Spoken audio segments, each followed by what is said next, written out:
219 News Now is brought to you by the South Shore Line and by Strachan Van Til, making lives easier for 95 years. I'm Andrew Garcia, and this is your 219 News Now. Here's a look at your top local news and headlines for January 20th.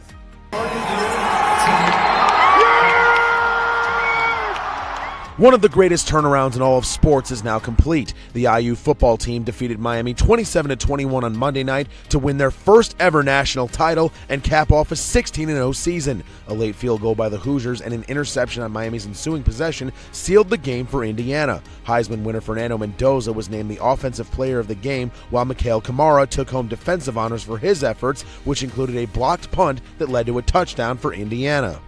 The CDC wants to remind everyone on how to recognize, prevent, and treat frostbite as cold weather persists, noting that exposed extremities can be permanently damaged if not treated correctly. Symptoms include redness or pain, white or grayish yellow skin, a waxy or firm feel, and numbness. If you believe someone has hypothermia, you should move the person to a warm room, remove wet clothes, and replace them with dry layers and blankets. Do not walk on frostbitten feet, do not use hot water, do not rub or massage, and do not apply a heating pad.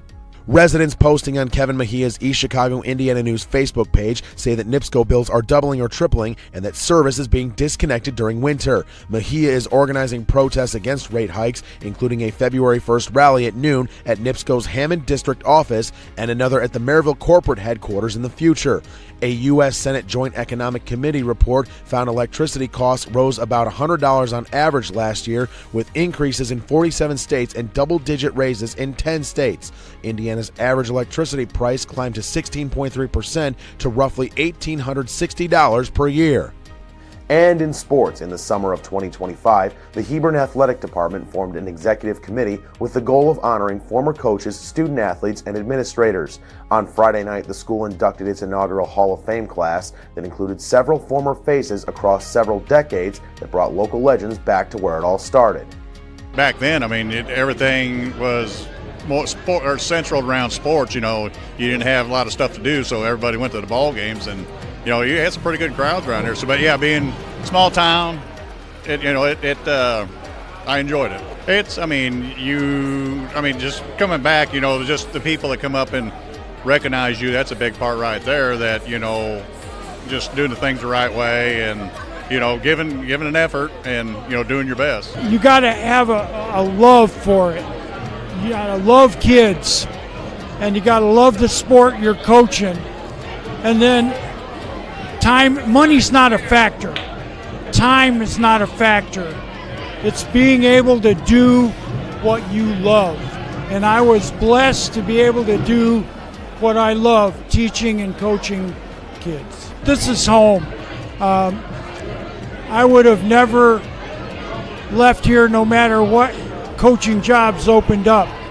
I bleed red and white. This is home, and I'm very blessed for all the people that guided me along the way. I don't know what else to say. I loved it.